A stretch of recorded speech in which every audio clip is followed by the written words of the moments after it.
when she leaves and finds out the grass wasn't greener. She thought that leaving you would lead to a perfect world, a fairy tale you only see in movies. But the reality out there is harsh and far more difficult than she imagined. When a woman decides to leave you, she creates a character for friends, family, and followers, showing she's doing great, posting pictures in beautiful places, selfies with perfect smiles, and motivational captions about fresh starts and freedom. But that mask doesn't last long. Soon comes the silent regret, the dates that shatter her expectations, the brutal reality knocking on her door without asking permission.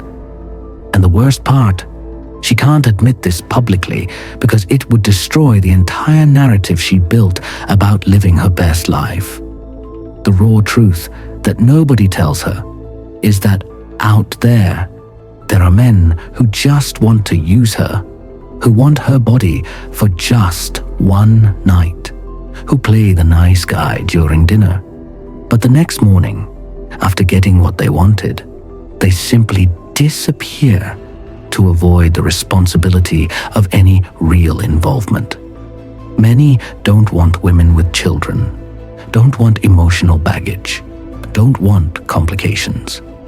And the pain of that emptiness keeps hurting her more and more, piece by piece, disappointing date after disappointing date. She expected to be valued, to be truly desired, but what she found was a cold marketplace where she's treated as disposable, where men have so many options that she becomes just another profile among thousands, just another conversation among dozens they're juggling simultaneously. What I'm going to reveal to you today are the 8 consequences of a mistake that many women only realize when it's too late. Stay until the end, because the last point is what makes her try to come back the most, even after swearing she never would. First thing, she realizes the world out there is much crueler than it seemed. In the first months after the breakup, she was protected by a bubble of euphoria and validation from her girlfriends. Everyone's saying she deserves more, that she looks amazing, that she'll find someone better. But when that protection starts to dissolve and reality seeps in, she discovers something terrifying. The world of modern relationships is a psychological battlefield where chivalry doesn't exist, patience doesn't exist, and definitely not the respectful treatment you gave her.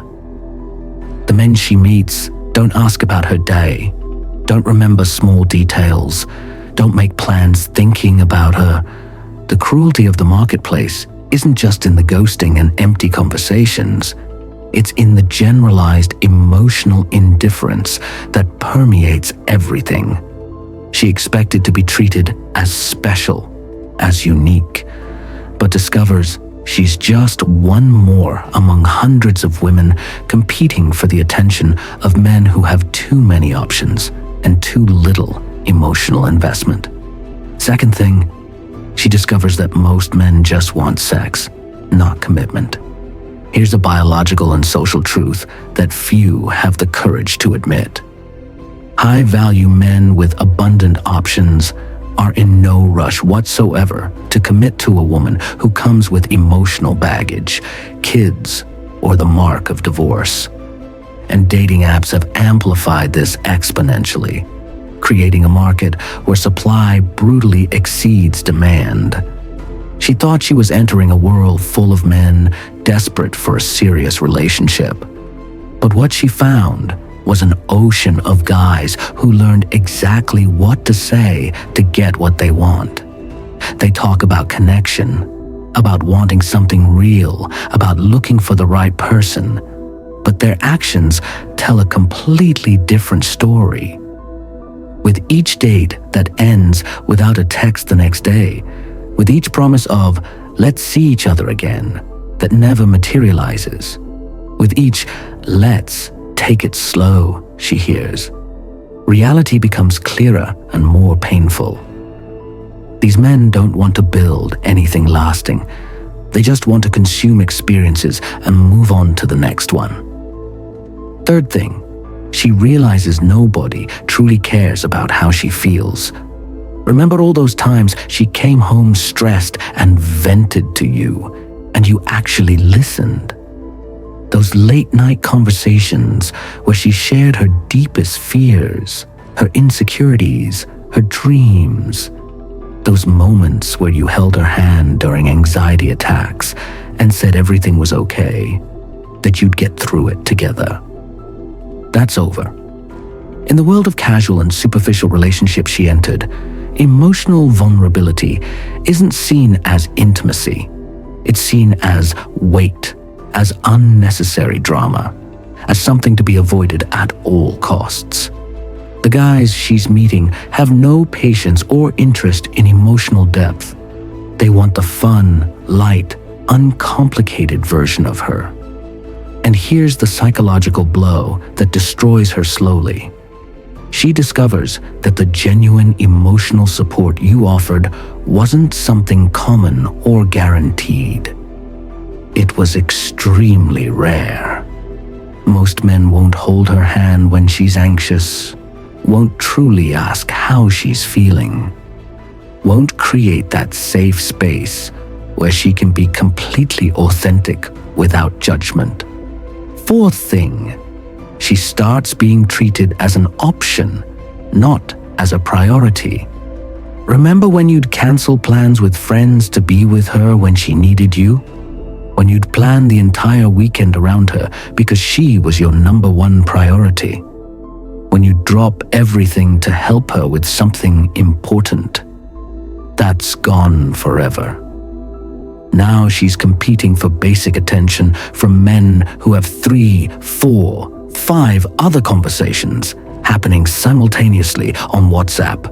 Men who keep their options open all the time. She's the Thursday night option when nothing better came up, not the Saturday priority that deserves planning and investment. Plans are always made last minute. There's never real commitment or advance notice. And she lives in constant doubt about whether he'll actually show up or cancel at the last minute because something came up. She went from being the queen of your world to being just another piece on the romantic chessboard of guys playing with multiple women at the same time.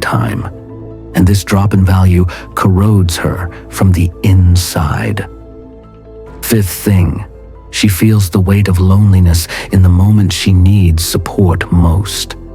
When something goes wrong at work and she needs to vent to someone who truly cares. When she gets sick and needs someone to take care of her. When she wakes up at 3 a.m. with anxiety and needs a familiar voice to calm her down. There's nobody. The casual guys she's meeting don't want to be that kind of emotional support. They only want access to the fun, sexy, problem-free version of her. The loneliness she feels isn't just physical, it's existential and devastating. It's the terrifying realization that she blew up her entire emotional security structure, the entire support network you built together over the years, for a fantasy that had no substance. In the most vulnerable moments, when she needs someone the most, she's completely alone. And this loneliness has such a brutal psychological weight that some nights she lies awake wondering how she got to this point, how she traded certainty for emptiness. Sixth thing, she realizes she lost a man who was truly rare. With each new disappointment, with each guy who reveals himself to be superficial, selfish, or emotionally unavailable, her brain starts making involuntary comparisons she can't control. That guy who seemed so charming and interesting. He talks about himself constantly and never asks a question about her. The successful one with the great job. He's an emotionally closed workaholic who doesn't know how to truly connect. the spontaneous and fun one. Actually, he's just irresponsible, immature, and drinks too much. And in each of these painful comparisons, you come out winning. She begins to realize, too late, that men who truly care, who are consistent, loyal, emotionally available, and willing to build something real, aren't everywhere waiting for her. They're extremely rare. And she had one of those, and threw it away because the grass looked greener through the filter of fantasy. Seventh thing, she realizes she's aging, and the market isn't the same anymore. The cold, brutal math of the relationship marketplace doesn't care about feelings or what she thinks she deserves. If she's 30 or older, divorced, possibly has kids, and is looking for a serious relationship with a quality man who's also single, emotionally available, financially stable, physically attractive, and willing to take on another man's family. The statistical probabilities are devastating. She's competing with women 10 years younger who don't have stretch marks, don't have heavy emotional baggage, don't have rigid schedules dictated by mother responsibilities. The dating app algorithms are merciless. They show her profile at first to give that dopamine hit. But as they identify she's selective or too complicated, they bury her deep down. The matches dwindle to a pathetic trickle. The quality of interested men plummets, and she realizes with growing horror that the market value she was sure she possessed was a complete illusion fed by ego. Eighth thing, she discovers the new guy isn't even half the man you were. After months or even years navigating this brutal and disappointing market, she finally finds someone who seems minimally promising. Someone who answers messages, who sets up dates, who shows some interest. And out of desperation or exhaustion, she tries to force it to become something serious, to recreate what you had. But as time passes and the mask starts to fall, the cracks appear more and more obviously. He doesn't have your patience in difficult moments, doesn't have your emotional maturity to handle conflicts, doesn't have your consistency and reliability, doesn't treat her with the same level of respect and consideration, doesn't really know her, doesn't understand her nuances, doesn't care about the small details you remembered. And then comes the final realization, the one that completely destroys her. She traded 24-karat gold for badly painted bronze. She rejected a genuine man, imperfect but real, for this mediocre version that's all the cruel market had to offer. And now it's too late to go back. If this video made sense to you, leave a like, comment gratitude, and write, "In pursuit of my best version." This helps the algorithm spread this message to other men who need to hear it. Every interaction strengthens this mission to rescue masculine self-esteem and heal wounds that many hide in silence. Thank you for being here. Keep following, because every week we bring reflections and tools to help you regain emotional control and become your best version. A big hug, and see you in the next video.